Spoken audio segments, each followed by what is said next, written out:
পাড়ার সিসিটিভি কাকিমা। কিরে শ্যামা, কোথায় যাচ্ছিস?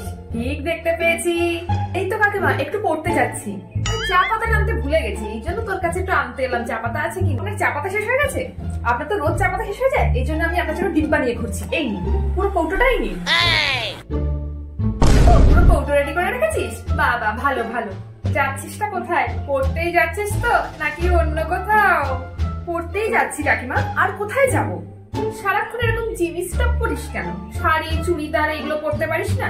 কেমন রোগা পাটকাঠির মতো লাগে। কেন কাকিমা, জিন্স টপ কি খারাপ নাকি? আমার তো মনে হয় ভদ্র ড্রেস পরাটাই মেন। যে যেটাই কমফোর্টেবল সে সেটাই পরবে।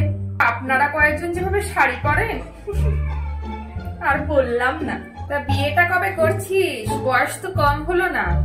তোর মাকে আমি কতবার বলেছি আমার কাছে ভালো ছেলে আছে, লাগলে বলো। বয়সটা তো সুবিধার না, কখন কি হয়ে যায় বলা তো যায় না। হরি হরি হরি হরি হরি। আর দিন দিন তো তোর পুরো বয়সের ছাপ পড়ে যাচ্ছে। বুড়ি হয়ে যাচ্ছিস। আর কবে বিয়েটা করবি? এরপর কে বিয়ে করবে তোকে? আপনি তো জানেন কাকিমা, আমি এখন জবের জন্য প্রিপারেশন নিই। মেয়ে মানুষ যতই চাকরি বাকরি করিস, ঘর সংসার করাই ওদের প্রথম কাজ। বড়ই চিন্তা হয় রে, এই জন্যই বলা। শুনিসনি ওই যে ও পাড়ার কালটুর মেয়ে কিসে একটা চাকরি পেল না? সরকারি চাকরি মনে হয়।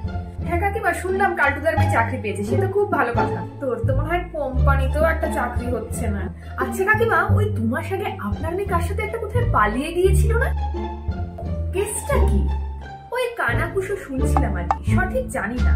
তো বলুন তো, আপনারা জোর জবরদস্তি এবার বাড়ি নিয়ে এলেন, ব্যাপারটা একটু ঝেড়ে কাটুন তো কাকিমা। এই শোন না, আমার মনে হয় চায়ের জলটা বসে যে পুড়ে গেল। হ্যাঁ আমি যাচ্ছি, হ্যাঁ পরে কথা। ও আপনার তাড়া আছে, ঠিক আছে ঠিক আছে কাকিমা, আপনি আসুন, আমিও যাই পড়তে।